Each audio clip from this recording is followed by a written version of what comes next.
அஸ்ஸலாமுஅலைக்கும். Hi friends, எல்லாரும் எப்படி இருக்கீங்க? அல்ஹம்துலில்லாஹ் நாங்களும் நல்லா இருக்கோம். நீங்கள் கேட்ட மாதிரியே ரமலான் ப்ரிப்பரேஷன் ரொம்ப முன்னாடியே நம்ம சேனலில் ஆரம்பிச்சாச்சு. இது பார்ட் 1. ரமலான் மாதம் முஸ்லீம்ஸ்க்கு அப்படின்னு மட்டும் கிடையாது, நம்ம எல்லாருக்குமே வருஷம் பூரா தேவைப்படுற மாதிரி ப்ரிப்ரேஷன் தான் நம்ம சேனலில் எப்போதுமே வரும். மேக் அண்ட் ஃப்ரீஸ் மாதிரி ரெசிபீஸ் பல்காக ஸ்டோர் பண்ணி யூஸ் பண்ணுறதுலாம் நமக்கு பழக்கமே கிடையாது. அந்தந்த டைமில் சஹருக்கு இஃப்தாருக்கு என்ன தேவையோ அப்போவே ரெடி பண்ணிக்கிறது.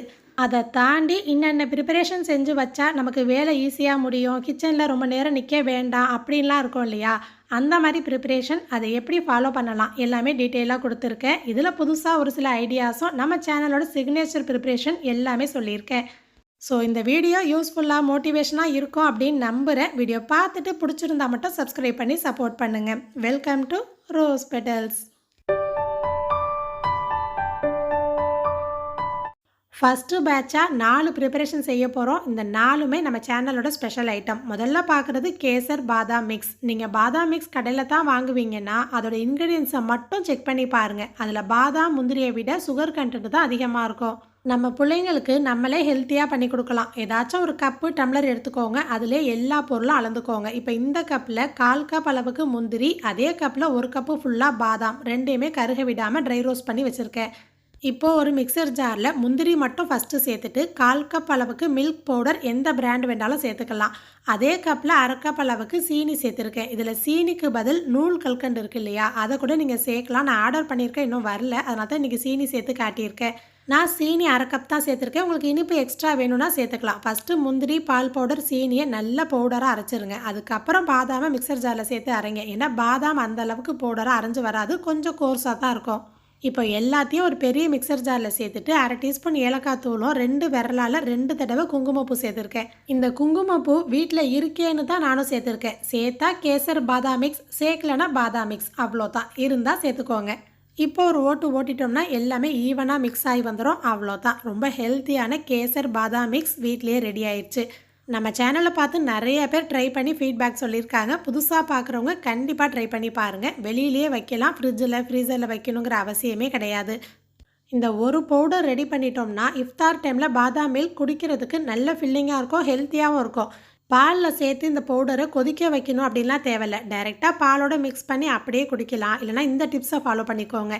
இந்த மாதிரி பாதாம் மிக்ஸ் பவுடரை மிக்சர் ஜாரில் சேர்த்து பாலும் சேர்த்து ஒரு ஓட்டிட்டிங்கன்னா நல்லா க்ரீமியாக குடிக்கிறதுக்கு டேஸ்ட்டாக இருக்கும். இதை சில்லுன்னு சர்வ் பண்ணலாம், இல்லைனா ஹாட்டாகவும் குடிக்கலாம். இந்த மாதிரி நட்ஸ் எல்லாம் போட்டு கொடுக்க ஆசை தான், ஆனால் பிள்ளைங்க குடிக்க மாட்டுறாங்களா? அப்போ இந்த மாதிரி 1/2 டீஸ்பூன் கொக்கோ பவுடரை மட்டும் போட்டு அடித்து கொடுங்க. நல்லா சாக்லேட் மில்க் ஷேக் மாதிரி சூப்பராக இருக்கும். அப்படி இல்லைனா மில்க் சாக்லேட்டு, ஐஸ்கிரீமு ஏதாச்சும் ஒன்று பிள்ளைங்களுக்கு பிடிச்ச மாதிரி சேர்த்து கொடுத்தீங்கன்னா கண்டிப்பாக குடிப்பாங்க. ஸோ கேசர் பாதாம் மிக்ஸ் ரெடி ஆயிடுச்சு. இப்போ அடுத்து மிக்சர் ஜாரில் காஷ்மீர் மிளகாய்த்தூள் ஒரு டேபிள் ஸ்பூன் எடுத்திருக்கேன். உப்பு 2 டேபிள் ஸ்பூன் எடுத்திருக்கேன். வேணும்னா பார்த்துட்டு சேர்த்துக்கலாம். 1 டேபிள் ஸ்பூன் மஞ்சள் தூள், 1 டேபிள் ஸ்பூன் ஜீரகத்தூள், 1/2 டேபிள் ஸ்பூன் பெருங்காயத்தூள், 1/2 டீஸ்பூன் அளவுக்கு சோடாப்பூ சேர்த்துருக்கேன். இதை அதிகமாக வறுக்க தான் யூஸ் பண்ணுவோங்கிறதுனால 2 டீஸ்பூன் அளவுக்கு ஓமம் கையில் கசக்கி அதே மிக்சர் ஜாரில் சேர்த்துருக்கேன். இந்த அளவு எல்லாமே 1/2 கிலோ கடலை மாவுக்கு கரெக்டாக இருக்கும். இப்போ அதே மிக்சர் ஜாரில் 1/2 கிலோ கடலை மாவும் 1/2 கப் அளவுக்கு அரிசி மாவும் சேர்த்துருக்கேன். இது ஒரு பவுலில் போட்டு கரண்டி போட்டே மிக்ஸ் பண்ணியிருக்கலாம், ஆனால் மிக்சர் ஜாரில் போட்டால் எல்லாமே ஈவனாக மிக்ஸ் ஆகி வந்துடும். அதுக்காக தான் என்ன பண்ணுறேன்னு உங்களுக்கே தெரிஞ்சிருக்கோம். கரெக்டு தான். பஜ்ஜி போண்டா மிக்ஸ் என்ன தான் விதவிதமாக புது ஸ்நாக்ஸாக பண்ணாலும் வாரத்தில் ஒரு தடவையாச்சும் வெங்காய பக்கோடா, பஜ்ஜி இந்த மாதிரி ஏதாவது சாப்பிடும்போது நமக்கு ஒரு திருப்தியாக இருக்கும். கடையில் வாங்குறதை விட உப்பு காரம்லாம் நம்ம டேஸ்ட்டுக்கு ஏற்ற மாதிரி போட்டுக்கலாம். அதே மாதிரி இப்படி செஞ்சு வைக்கும்போது அந்தந்த டைமில் உப்பு கூடவா போச்சு, காரம் கம்மியாக போச்சு அப்படிங்கிற டென்ஷனே தேவையில்லை. உடனே கரைச்சி ஒரு வெங்காயத்தை அரிஞ்சு போட்டு பக்கோடா சுட்டுடலாம். கடையில் வாங்குறது கலர் பவுடரும் சோடாப்பும் அதிகமாக இருக்கும். ஸோ முடிஞ்ச அளவு வீட்லேயே பண்ணிக்கோங்க. அடுத்து பார்க்குறது ஸ்கூல் போகிற பிள்ளைங்க, இல்லை சின்ன பிள்ளைங்க இருக்கிறாங்க, நோம்பு நேரத்தில் பகல் டைமில் பசிக்குதுன்னு கேட்குறாங்க அப்படின்னா கூட உடனே செஞ்சு கொடுக்கணும் அப்படின்னா இது உங்களுக்கு தான். மொத்தம் 4 கப் அளவுக்கு மாவு எடுக்கணும். நான் 2 கப்பு ராகி, 2 கப்பு கோதுமைன்னு எடுத்திருக்கேன். இதில் வெறும் கோதுமை, வெறும் ராகி, இல்லை 3 கப்பு ராகி, 1 கப்பு கோதுமை அந்த மாதிரி கூட எடுத்துக்கலாம். இல்லைனா ஓட்ஸ் இருக்குது, நீங்கள் ஓட்ஸ்லாம் எடுப்பீங்க அப்படின்னா அந்த ஓட்ஸ் கூட நீங்கள் பவுடர் பண்ணிவிட்டு அதை 1 கப்பாக கூட சேர்த்துக்கலாம். ஆனால் மாவோட அளவு 4 கப் இருக்கணும். இந்த 4 கப்பு மாவுக்கு 1 கப் அளவுக்கு நாட்டு சர்க்கரை, 1/4 கப் அளவுக்கு கொக்கோ பவுடர். நான் முதல்ல சொன்ன மாதிரி எந்த கப்பு, கிளாஸு, டம்ளர் எது எடுக்கிறீங்களோ அதில் எல்லா பொருளும் அளந்துக்கோங்க. இதில் பேக்கிங் பவுடர் பேக்கிங் சோடா கண்டிப்பாக சேர்க்கக்கூடாது. இது பேன் கேக் ப்ரீமிக்ஸ். இந்த மொத்த மாவுலேயும் போய் நம்ம பேக்கிங் பவுடர்லாம் சேர்த்தோம்னா அது எங்கே இருக்குன்னே தெரியாது, காணா போயிடும். சுடும்போது பர்ஃபெக்டாக வராது. ஸோ நம்ம இது எல்லாத்தையும் ஒரே டைமில் சுட போகிறது இல்லை. நம்ம ஒரு கப் எடுக்க போகிறோம் அப்படின்னா அந்த ஒரு கப்பில் 1/2 teaspoon baking powder 1/4 teaspoon baking soda அந்த மாதிரி சேர்த்து மிக்ஸ் பண்ணிக்கணும். அந்த மாதிரி ஒரு கப்பு மாவு இதுலேருந்து எடுத்து பேக்கிங் பவுடர் பேக்கிங் சோடாலாம் போட்டு மிக்ஸ் பண்ணிவிட்டு அது கூட முட்டை பால் வாழைப்பழம்னு நமக்கு என்ன இஷ்டமோ சேர்த்து தோசை மாவு மாதிரி நம்ம கரைச்சி வச்சுக்கணும். குட்டி குட்டியாக தோசை மாதிரி ஊற்றுனா அது தான் பேன் கேக். அதுவே பணியார கல்லில் ஊற்றுனா குழி பணியாரம் ஆகிடும். அதையே வேஃபிள் மிஷினில் ஊற்றுனீங்கன்னா வேஃபிள் ரெடி ஆயிரும். இப்போ நான் உங்களுக்கு தெளிவாக புரிகிற மாதிரி சொல்லலை, இல்லை உங்களுக்கு கன்ஃபியூஷனாக இருக்குது அப்படின்னா நான் டிஸ்கிரிப்ஷனில் பேன் கேக் வீடியோ அப்படின்னு நான் மென்ஷன் பண்ணிடுறேன். அது உள்ளே போனீங்கன்னா எப்படி கரைக்கணும்னு டீட்டெயிலாக சொல்லியிருக்கேன். இந்த ஒரு ப்ரீமிக்ஸ் பவுடர் எனக்கு ரொம்ப வசதியாக இருக்குது. பிள்ளைங்களுக்கு அதிகமாக வேஃபிள் செஞ்சு கொடுப்பேன். நோம்பு திறக்கிற நேரத்தில் கூட பிள்ளைங்களுக்கு செஞ்சு கொடுத்துக்கலாம். கண்டிப்பாக அந்த வீடியோ செக் பண்ணி பாருங்கள், உங்களுக்கு கிளியராக புரியும். அடுத்து நம்ம பார்க்க போகிறது நம்ம சேனலோட சிக்னேச்சர் ரெசிபி. 3 வருஷமாக நான் சொல்லிகிட்டு இருக்கேன், எத்தனை பேர் செய்கிறீங்கன்னு தெரியல, ஆனால் எங்களுக்கு நான் ஃபாலோ பண்ணிகிட்ருக்கேன். Multi grain mix. அதாவது ஒரு டம்ளர் எடுத்துக்கோங்க, அதில் ஒரு பொருளோட அளவு மாதிரியே மற்ற பொருளும் ஈக்குவலாக சேர்த்துக்கோங்க. என்னென்ன பொருளுங்கிறது நம்ம இஷ்டம். நம்ம வீட்டில் என்னென்ன பயறு பருப்பு சிறுதானிய அரிசிலாம் இருக்கோ அதுலேருந்து எல்லாத்தையும் எடுத்துக்கோங்க. குறைஞ்சது 7லேருந்து 8 ஐட்டம் இருக்கிற மாதிரி சேர்த்துக்கோங்க. இன்றைக்கி நான் சிகப்பரிசி வரகு அரிசி பச்சை பயிறு திணை அரிசி கருப்பு கொண்டக்கடலை வெள்ளை கொண்டக்கடலை ராகி அது கூட பாசிப்பருப்பு எல்லாமே ஒரே அளவாக 3/4 டம்ளர் மாதிரி எடுத்திருக்கேன். இதில் வேறு ஏதாவது சிறுதானியம் கருப்பரிசி மாப்பிள்ளை சம்பா அரிசி துவரம்பருப்பு இந்த மாதிரி வீட்டில் உங்ககிட்ட என்ன இருக்கோ கொள்ளு இதெல்லாம் இருந்தால் கூட நீங்கள் தாராளமாக சேர்த்துக்கலாம். ஆனால் 7லேருந்து 8 ஐட்டம் போதும். அதுக்கு மேலே அதிகமாக வேணாம், இல்லை கம்மியாக வேணும்னா கூட சேர்த்துக்கோங்க. இதில் பார்த்த பஜ்ஜி போண்டா மிக்ஸு கேசர் பாதாம் மிக்ஸ் பேன் கேக் ப்ரீமிக்ஸ் இந்த மல்டி கிரெயின் மிக்ஸ் இது எல்லாமே இப்போ கூட நீங்கள் ரெடி பண்ணி வச்சுக்கலாம். வெளியிலே வச்சிடலாம், ஒன்றும் ஆகாது.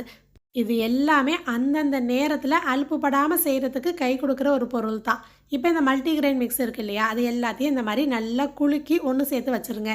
இன்னொரு விஷயம், இதில் ஒரு பொருளாக சேர்க்கும் போது அதில் வண்டு பூச்சி வராமல் சுத்தமாக இருக்கான்னு செக் பண்ணிவிட்டு சேர்த்துக்கோங்க, இல்லைனா மற்ற பொருளும் ஸ்பாயில் ஆகிடும்.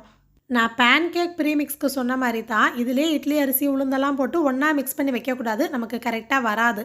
இந்த மாதிரி தனித்தனியாக சேர்த்து தான் நம்ம ஊற வைக்கணும். 1 கிளாஸ் மல்டிகிரெயின் மிக்ஸ்னா 1 கிளாஸ் இட்லி அரிசி 1/2 கிளாஸ் உளுந்து 1/2 டீஸ்பூன் வெந்தயம். எப்போதும் இட்லி தோசை மாவுக்கு எப்படி அரைப்போம் அதே மாதிரி நல்லா களைஞ்சிட்டு 5-6 மணி நேரம் ஊற வச்சுட்டு மிக்சர் ஜாரில் போட்டு அரைச்சி அதுக்கப்புறம் ஒரு 6 மணி நேரம் மாவை புளிக்க வச்சிடணும். இட்லி மாவுக்கு அரைக்கிற மாதிரி பல்காக அரைச்சி ஃப்ரிட்ஜில் அப்படிலாம் வைக்க முடியாது. 1 நாள் 2 நாள் சுட தான் டேஸ்ட்டு நல்லாயிருக்கும். ஸோ அதனால் கம்மி குவான்டிட்டிலே அரைச்சி வச்சுக்கோங்க. இந்த மாதிரி மல்டிகிரெயின் மிக்ஸு செஞ்சு வைக்கிறதுனாலேயே அதை செஞ்சு சாப்பிட்ணுன்னு தோணும், ஹெல்த்தியாகவும் இருக்கும். நோம்பு டைமில் சில பேர் நைட்லலாம் சாப்பிட மாட்டாங்க. இங்கே இவங்களும் நைட்டு சாப்பிட மாட்டாங்க. ஆனால் நானும் பிள்ளைங்களும் ஏதாச்சும் 1-2 தோசை இட்லி சாப்பிட்டு தான் படுப்போம். அதனால் அப்பப்போ கம்மியாக ஊற வச்சு அரைச்சிக்க எனக்கு வசதியாக இருக்கும். இல்லை இந்த மாதிரி ஊற வச்சு அதுக்கப்புறம் அரைச்சி புளிக்க வைக்கிறதுக்கெலாம் டைம் இல்லை, இன்ஸ்டண்ட்டாக செய்யணும் எனக்கு ஈஸியாகவும் இருக்கணும் அப்படின்னா இதை ட்ரை பண்ணுங்கள். 2 கப் அளவுக்கு ஓட்ஸ் எடுத்திருக்கேன். ரோல்டு ஓட்ஸ் இன்ஸ்டன்ட் ஓட்ஸ் எது வேணுமோ நீங்கள் எடுத்துக்கலாம். ஓட்ஸில் ஃபைபர் சத்து இருக்குது, அது நமக்கே தெரியும். நீங்கள் வெயிட் லாஸ் பண்ணுறீங்க டயட்லாம் ஃபாலோ பண்ணுறீங்க அப்படின்னா கண்டிப்பாக உங்களுக்கு இது கை கொடுக்கும். அதே மாதிரி வேலைக்கு போகிறீங்க காலையில் சட்டுன்னு பிள்ளைங்க ஸ்கூலுக்கு லஞ்ச் பாக்ஸ்லாம் பேக் பண்ணணும் அப்படின்னாலும் இது ரொம்ப யூஸ்ஃபுல்லாக இருக்கும். இப்போ 2 கப் அளவுக்கு ஓட்ஸை நல்லா சூடு ஏறுற வரைக்கும் ட்ரை ரோஸ்ட் பண்ணிவிட்டு இந்த மாதிரி மிக்சர் ஜாரில் சேர்த்து பவுடர் பண்ணியிருக்கேன். இது தான் நமக்கு ஓட்ஸ் பவுடர் அப்படின்னு சொல்லுவாங்க. நான் பேன் கேக்குக்கு ஓட்ஸ் பவுடர் சேர்க்கலாம் அப்படின்னு சொன்னேன் பார்த்தீங்களா, அதுக்குமே நீங்கள் இந்த மாதிரி தான் பவுடர் அரைச்சி பேன் கேக் மாவில் சேர்த்துக்கலாம். இப்போது ஒரு கடாயில் 4 டேபிள் ஸ்பூன் சமையல் எண்ணெய் 1 டேபிள் ஸ்பூன் கடுகு 1 டேபிள் ஸ்பூன் கடலைப்பருப்பு கொஞ்சமாக முந்திரி பருப்பை இந்த மாதிரி சாப் பண்ணி சேர்த்துருக்கேன். நீங்கள் நிறையா வேணும்னாலும் சேர்த்துக்கலாம், அதெல்லாம் நம்ம இஷ்டம் தான். அதே மாதிரி இஞ்சி பிடிக்கும் அப்படின்னா இஞ்சி சேர்த்துக்கலாம், ஜீரகம் வேணும்னா சேர்த்துக்கலாம். அது கூட கருவேப்பிலை பொடுசாக கட் பண்ணி சேர்க்கலாம், இல்லைனா மல்லி இலை சேர்க்கலாம். நான் இன்றைக்கி கருவேப்பிலை இல்லை மல்லி இலை மட்டும் சேர்த்துருக்கேன். நம்ம அரைச்சி வச்சுருந்த ஓட்ஸ் பவுடர் அது கூட 1 கப் அளவுக்கு ரவை சேர்த்துருக்கேன். ரவை ஏற்கனவே நான் வறுத்து தான் வச்சுருப்பேன், அதனால் ஓட்ஸ் பவுடர் சேர்த்ததுக்கப்புறம் ரவை சேர்த்துருக்கேன். நீங்கள் வறுக்காத ரவை வச்சுருக்கீங்கன்னா முதல்ல ரவையை சேர்த்து வறுத்துட்டு அதுக்கப்புறம் ஓட்ஸ் பவுடர் சேர்த்துக்கோங்க. இதில் ரவைக்கு பதில் சம்பா கோதுமை ரவை இருக்குது பார்த்தீங்களா, அது கூட சேர்த்துக்கலாம். இதெல்லாம் இவ்வளோ அளவுன்னு கிடையாது, உங்களுக்கு எவ்வளோ தேவையோ அதுக்கு தகுந்த மாதிரி நீங்கள் சேர்த்துக்கோங்க. இப்போ ரவை வீட்டில் 1 கப்பு தான் இருந்துச்சு, அதனால் நான் 1 கப்பு சேர்த்துருக்கேன். உங்களுக்கு அதிகமாகவே வேணும் அப்படின்னா நீங்கள் 2 கப்பு 3 கப்பு அந்த மாதிரி சேர்க்கலாம். ஓட்ஸ்லாம் எங்கள்கிட்ட இல்லை நாங்கள் சாப்பிட மாட்டோம் அப்படின்னா வெறும் ரவையை வச்சு கூட நீங்கள் பண்ணிக்கலாம். நம்ம எப்போதும் பண்ணுற ரவை இட்லி தோசை ப்ரீமிக்ஸ் தான் இன்றைக்கி ஓட்ஸ் ரவை ப்ரீமிக்ஸாக மாறிடுச்சு. இதை எப்படி செய்யணுங்கிறதையும் ஒரு சின்ன கிளாரிட்டி கொடுத்துட்றேன். இப்போ வறுத்து வச்சுருந்த ப்ரீமிக்ஸ்லேருந்து 1 கப் எடுக்கிறீங்கன்னா 1/4 கப்பு அதிகம் புளிப்பில்லாத தயிர், லைட்டாக புளிச்சா பரவாயில்ல, அதிகம் புளிக்கக்கூடாது. 1/2 கப் அளவுக்கு தண்ணி மிக்ஸ் பண்ணிவிட்டு தேவையான அளவு உப்பு, 1 சிட்டிகை அளவுக்கு சோடாப்பு போட்டிருக்கேன். இப்போ ரொம்ப தண்ணி போல் இருக்குது அப்படின்னா கொஞ்சமாக அந்த மாவு கூட நீங்கள் அது என்னது ப்ரீமிக்ஸ் கூட மிக்ஸ் பண்ணிக்கலாம். ஒரு 10 நிமிஷம் ஊற வைக்கணும், கண்டிப்பாக ஊற வைக்கணும். அது ஊறி இந்த மாதிரி திக்காகி வந்தால் தான் இட்லி உங்களுக்கு நல்லா சாஃப்டாக இருக்கும். இதில் கொஞ்சம் தண்ணி அதிகமாக ஊற்றி கரைச்சி தோசை மாதிரி சுடலாம். இன்னொன்று சொல்லட்டுங்களா, இந்த மாவில் கேரட்டு, வெங்காயம், பச்சை மிளகா அந்த மாதிரி கூட பொடுசாக கட் பண்ணி சேர்த்துக்கலாம். அது எல்லாமே நம்ம இஷ்டம் தான். நான் ஐடியா மட்டும்தான் இங்கே ஷேர் பண்ணுறேன். ஸோ இப்போ இட்லி ஊற்றி ஃபஸ்ட்டு ஒரு பேட்ச் எடுத்துட்டேன். மேலே தொட்டு பார்க்கும்போது லைட்டாக ஒட்டுற மாதிரி தான் இருக்கும். ஆனால் கத்தி விட்டு பாருங்கள், நடுவில் கிளியராக வரும். ஸோ அது தான் வெந்துருச்சுன்னு அர்த்தம். ஒரு 10 நிமிஷம் தான் இட்லி வேகிற மாதிரி தான். நான் இதை வீடியோ ஃபினிஷ் பண்ணணுமேனு இதை கூட ஃபஸ்ட்டு பேட்ச்சு சீக்கிரம் ஊற்றிட்டேன். ஆனால் செகண்ட் பேட்சுக்கு பார்த்தீங்கன்னா அந்த மாவு நல்லா ஊறி இன்னுமே திக்காக இருந்துச்சு பாருங்கள். இந்த இட்லி நல்லா சாஃப்டாக இருந்துச்சு. அதனால் முடிஞ்ச வரைக்கும் மாவை ஊற வச்சுட்டு அதுக்கப்புறம் சுடுங்க, நல்லாயிருக்கும்.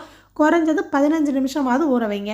வீடியோவில் பார்த்தாலே உங்களுக்கு டிஃப்ரென்ஸ் தெரியும். நம்ம எடுத்த 1 கப் ப்ரீமிக்ஸ் மாவுக்கு 8 இட்லி வந்திருக்கு. அதுவும் தேங்காய் சட்னி, கெட்டி சட்னி வச்சு சாப்பிட்டா செம்ம சூப்பராக இருக்கும். இதை அப்படியே உதிர்த்து விட்டு ஒரு நாட்டு சர்க்கரையோ சீனியோ போட்டு சாப்பிட்டிங்கன்னா அதுதான் உப்புமா, அவ்வளோதான். ஏன்னா இதுவுமே சாப்பிட உப்புமா டேஸ்ட்டில் தான் இருக்கும். அப்படி இல்லைனா நீங்கள் 1 கப்பு தண்ணி 1 கப்பு மாவுன்னு மிக்ஸ் பண்ணி உப்புமா மாதிரி கூட கிண்டி சாப்பிட்லாம். நல்ல வேளை இந்த வீடியோ ஷூட் பண்ண அன்றைக்கி நான் வீட்டில் சாம்பார் தான் வச்சுருந்தேன். அதனால் அதையே வச்சு ஓட்டிட்டேன். நான் சொன்ன மாதிரி ஃபஸ்ட்டு செஞ்ச பேட்சை விட ஊற வச்சு செஞ்சது தான் செம்ம டேஸ்ட்டாக நல்லா சாஃப்டாக இருந்துச்சு. ஆஹா ஓஹோன்னு இருக்கும் அப்படின்லாம் நான் புகழ மாட்டேன். உப்புமா சாப்பிட்ற டேஸ்ட்டில் தான் இருக்கும். இன்ஸ்டண்ட்டாக செய்யணும், அவசரத்துக்கு பண்ணணும், இல்லை ஸ்கூல் போகிறதுக்கு ஒர்க்கிங் உமனாக இருக்கீங்க அப்படின்னா கண்டிப்பாக கை கொடுக்கும். ட்ரை பண்ணுங்கள். இதை வெளியிலே வைக்கலாம், ஃப்ரிட்ஜில் வைக்கணும்னு தேவையில்லை. அடுத்து சாப்பிட்றது டேஸ்ட்டுக்காக மட்டும் கிடையாது. நான் வீட்டில் எப்போதுமே இந்த ஜவ்வரிசி பவுடர் ரெடி பண்ணி வச்சுருப்பேன். நமக்கு ஒரு எனர்ஜி வேணும், கார்ப்ஸ் வேணும், ஃபைபர் வேணும். இதில் வந்து ஆன்டி ஆக்சிடென்ட் இருக்குது. ஃபைபர் இருக்கிறதுனால மலச்சிக்கல் வராமல் தடுக்கும். கேஸ் ப்ராப்ளம் இருக்கிறவங்களுக்கு எல்லாத்துக்குமே நல்லது. இது கார்ப்ஸ் இருக்குது அப்படிங்கிறதுனால சுகர் இருக்கிறவங்க மட்டும் கம்மியாக எடுத்துக்கலாம். எடுத்துக்கக்கூடாது அப்படின்லாம் இல்லை, கம்மியாக எடுத்துக்கலாம். ஒரு 5 நிமிஷத்துக்கு இந்த மாவு ஜவ்வரிசி கூட ஒரு 3 ஏலக்காய் பிச்சு போட்டு நல்லா சூடு ஏறுற வரைக்கும் வறுக்கணும். ஏன்னா ஜவ்வரிசி எதுக்கு வறுக்கிறோம், ஊற வச்சு கஞ்சி மாதிரி காய்ச்சலாம், வேறு ஏதாச்சும் ரெசிபி பண்ணலாமே அப்படின்னு கேட்டிங்கன்னா அதுக்கு ஊற வைக்கணும், வேக வைக்கணும், டைம் எடுக்கும் இல்லையா. ஸோ டைஜஷனும் சீக்கிரம் ஆகணும், நமக்கு வேலையும் சீக்கிரம் முடியணும் அப்படின்னா இந்த மாதிரி வறுத்துட்டு மிக்சர் ஜாரில் போட்டு பவுடராக அரைச்சிருங்க. அவ்வளோதான், ஜவ்வரிசி பவுடர் ரெடி ஆயிரும். இது நல்லா மாவு மாதிரி பவுடராக இருக்காது, கொஞ்சம் கொரப்பாக இருக்கும். இதுவே அரைக்கும் போது மிக்ஸி 7 ஊரை கூட்டிடும். அதனால் கை விட்டு விட்டு அரைங்க, கண்டினியூவாக அரைக்காதீங்க. பயந்துடாதீங்க, அரைக்கும் போது கொஞ்சம் சவுண்டு வரத்தான் செய்யும். ஸோ அதுக்காக அப்படி சொன்னேன். கொஞ்சம் கொரப்பாக தான் இருக்கும், கை விட்டு விட்டு அரைங்க, கரெக்டாக வந்துடும். நமக்கு டேஸ்ட்டாகவும் இருக்கணும், ஹெல்த்தியாகவும் இருக்கணும், வேலையும் சீக்கிரம் முடியணும் அப்படின்னா கண்டிப்பாக இதை ட்ரை பண்ணுங்கள். அப்படி செஞ்சு வச்சு என்ன செய்கிறதுன்னு யோசிக்கிறீங்களா? அப்போ ஒரு சாம்பிள் ரெசிபி கொடுக்குறேன். இந்த மாதிரி காய்ச்சின பாலில் ஒரு 3 டேபிள் ஸ்பூன் ஜவ்வரிசி பவுடர், 1 கேரட்டை துருவி சேர்த்துருக்கேன். ஒரு 5 நிமிஷம் கொதிக்க வச்சிங்கனாலே போதும். கேரட்டும் வெந்துடும், ஜவ்வரிசியும் பார்த்திங்கன்னா சீக்கிரமே வெந்துடும். அது மட்டும் இல்லை, அடி பிடிக்காது. சில நேரம் ஊற வச்ச ஜவ்வரிசி சேர்க்கும் போது அடி பிடிக்கும் இல்லையா, இந்த மாதிரி தூளாக சேர்க்குறது அடி பிடிக்காது. கொஞ்சமாக கஸ்டர்ட் பவுடரை பாலில் மிக்ஸ் பண்ணி கடைசியாக சேர்த்துட்டேன். எனக்கு எப்போதுமே ஜவ்வரிசி சேர்த்து பண்ணுறது ரொம்ப பிடிக்கும். சப்ஜா விதை ஊற வச்சு கொஞ்சமாக சேர்த்துட்டு இந்த ஜவ்வரிசி கீர் சேர்த்துருக்கேன். சாம்பிள் ரெசிபின்னு டீட்டெயிலாகவே சொல்லியிருக்கேன். அவ்வளோ சூப்பராக இருக்கும். இதை வந்து ஃப்ரிட்ஜில் வச்சு சில்லுன்னும் குடிக்கலாம், சூடாகவும் குடிக்கலாம், இஃப்தார் டைம்லலாம் எடுத்துக்கலாம். இன்னொரு போனஸ் ப்ரிப்பரேஷன் சொல்கிறேன். இந்த மாதிரி நட்ஸை துருவி ஒரு பாக்ஸில் போட்டு ஃப்ரிட்ஜில் வச்சுருப்பேன். உடனே யூஸ் பண்ணிக்க வசதியாக இருக்கும். இதில் கொஞ்சமாக கடல் பாசி போட்டு காய்ச்சி செட் பண்ணோம்னா அதுதான் ஜவ்வரிசி புட்டிங். அதுவுமே நல்லாயிருக்கும். நாம் என்ன தான் பிள்ளைங்களுக்கு பார்த்து பார்த்து ஹெல்த்தியாக பண்ணி கொடுத்தாலும் பீஸா பாஸ்தான்னு கேட்பாங்க தானே. ஸோ அதுக்கெல்லாம் வந்து சில்லி ஃப்ளேக்ஸ் யூஸ் பண்ணுவோம் இல்லையா, அதுவுமே நம்ம வீட்டில் ரெடி பண்ணிடலாம். கடையில் வாங்கலாம், 50 கிராம் சில்லி ஃப்ளேக்ஸே 80 ரூபா 90 ரூபான்னு விற்றுட்ருக்காங்க. அதை வீட்லேயே நம்ம ஈஸியாக பண்ணிடலாம். வரமிளகா இருக்குது இல்லையா, அதை வந்து ட்ரை ரோஸ்ட் பண்ணணும், டீப் ரோஸ்ட் பண்ணக்கூடாது. அதாவது ரொம்ப நேரத்துக்கு அந்த வாசனை வர வரைக்கும், கலர் மாறுற வரைக்கும் அப்படிலாம் வறுக்கக்கூடாது. அந்த ஈரப்பதம் இல்லாமல் சூடு ஏறினா போதும். அந்த மாதிரி ஏறினதுக்கப்புறம் மிக்சர் ஜாரில் போட்டு பல்ஸில் விட்டு கொரப்பாக அரைச்சிங்கன்னா அதுதான் சில்லி ஃப்ளேக்ஸ் நமக்கு ரெடி ஆயிரும். நான் இந்த வரமிளகாவே ஃப்ரிட்ஜில் தான் வச்சுருப்பேன். நம்ம எதுக்காவது வண்டு பூச்சி வராமல் இருக்க மிளகா போட்டு வைக்கணும்னு சொல்லுவாங்க. ஆனால் கொஞ்சம் நாள் கழித்து இந்த மிளகாவை பிச்சு பார்த்தீங்கன்னா உள்ளேருந்து புகையாக வருது. அது என்ன கெட்டு போச்சா என்னன்னு எனக்கு டவுட் இருந்துகிட்டே இருக்கும். அதனால் எப்போதுமே வரமிளகா ஃப்ரிட்ஜில் தான் வச்சுருப்பேன். அதனால தான் அந்த காம்புலாம் வந்து பிஸ்கெட் மாதிரி ஈஸியாக உடைக்க வந்துச்சு. சேம் சில்லி ஃப்ளேக்ஸுமே ரொம்ப நாள் வெளியில வைக்கிற மாரி இருந்தா, அது வண்டு வந்த மாரி தான் போயிடும். ஒரு மாரி அடைஞ்ச மாரி போயிடும். நீங்க கடையில வாங்குனாலும் அப்படி தான் இருக்கும். அதனால சில்லி ஃப்ளேக்ஸ் ரெடி பண்ணி சீக்கிரமே யூஸ் பண்ணி முடிச்சுருவீங்கன்னா, வெளியில வச்சுக்கோங்க. டைம் எடுக்கும், நாள் ஆகும், நான் அதிகமா யூஸ் பண்ண மாட்டேன் அப்படின்னா, ஃப்ரிட்ஜில வச்சுருங்க. மிக்ஸர் ஜார்ல போட்டு தூளா அரைச்சிடக்கூடாது. ஜஸ்ட் ஒரு 5 செகண்ட், 10 செகண்ட் அந்த மாரி தான் சுத்தணும். அப்ப தான் இந்த மாரி சில்லி ஃப்ளேக்ஸ் வரும். இத வறுத்து அரைச்ச நெடியே மூக்குல ஏறுது. இதுக்குள்ள வண்டு எப்படி தான் வருதுன்னு தெரியல. அடுத்து நம்ம சேனலுக்கு புது வரவு கிரீன் சட்னி பவுடர். என்னடா மல்லி இலை, புதினா இலைய ஃப்ரெஷ்ஷா வச்சுட்டு பவுடர் எப்படி பண்ணுறதுன்னு பார்க்குறீங்களா? அதெல்லாம் பண்ணிரலாம். அதுக்கு முன்னாடி ஒரு டிஸ்க்ளைமர் மாரி ஒண்ணு சொல்லிடுறேன். உங்களுக்கு மல்லி, புதினா ஃப்ரெஷ்ஷா கிடைக்கும்னா, அப்பப்ப வாங்கி ஃப்ரெஷ்ஷா யூஸ் பண்ணிக்கோங்க. அதுதான் நல்ல ஃப்ளேவரா, மணமா, டேஸ்ட்டா இருக்கும். ஆனா, போன வருஷம் எனக்கு ரமலான்ல நான் ஃபீல் பண்ணது. இங்க அந்தமான்ல கப்பல் வரல அப்படின்னு சொல்லிட்டு ஒரு 4, 5 நாள் மல்லி, புதினா கிடைக்கல. அப்ப இருக்கிறத வச்சே ஓட்டிட்டு இருந்தேன். நோம்பு டைம்ல இவங்களுக்கும் அலைஞ்சு திரிஞ்சு வாங்க முடியல. சரி பரவால்ல அப்படின்னு சொல்லிட்டேன். அப்பதான் முடிவு பண்ணேன், இந்த மாரி நோம்புல ரெடி பண்ணி வச்சுக்கணும்னு. ஃபர்ஸ்ட்டு நான் கொஞ்சமா ரெடி பண்ணி ஒரு சாம்பிள் பார்த்துட்டேன். அது எப்படி இருக்கு? எவ்வளோ நாள் இருக்குன்னு பார்க்கலாம் அப்படின்னு. அதுக்கப்புறம் தான் உங்களுக்கு வீடியோ ஷூட் பண்றேன். நான் சொன்ன மாரி உங்களுக்கு சில நேரம் கிடைக்காது. கிடைக்காத ஊர்ல இருக்கீங்க. அமைய சமயத்துக்கு வேணும் அப்டின்னா, இந்த மாரி ட்ரை பண்ணுங்க. ஒரு மிக்ஸர் ஜார்ல 2 பச்சை மிளகா, மல்லி இல, புதினா இல, கொஞ்சம் கூட ஈரம் இருக்கக்கூடாது. நல்லா காய வச்சிரணும். இல்லன்னா ஒரு டவல் வச்சு ஈரத்த தொடச்சிரணும். அதில 1/2 டீஸ்பூன் ஜீரகம், 1/2 டீஸ்பூன் உப்பு. உப்பு கம்மியாவே சேர்த்துக்கலாம். 1/2 மூடி எலுமிச்சை பழ சாறு, 2 பல்லு பூண்டு, ஒரு சின்ன துண்டு இஞ்சி. இத அப்படியே அரைச்சுட்டு, அத கொஞ்சமா தயிர்ல மிக்ஸ் பண்ணா, அதுதான் நமக்கு கிரீன் சட்னி. இத பவுடரா மாத்துறதுக்கு நம்ம சேர்க்குற பொருள் பொட்டுக்கடலை. பொரிக்கடலைன்னு சொல்லுவோம் இல்லையா? அத 2 கைப்பிடி அளவுக்கு சேர்த்துட்டு மிக்ஸர் ஜார்ல அரைச்சிங்கன்னா, அதில இருக்கிற ஈரப்பதம் எல்லாத்தையும் பொட்டுக்கடலை இழுத்துரும். நான் காட்டின பொட்டுக்கடலைய தவிர மத்த எந்த பொருளும் ஈரமே இருக்கக்கூடாது. அத வாஷ் பண்ணிட்டு நல்லா தொடச்சிரணும்.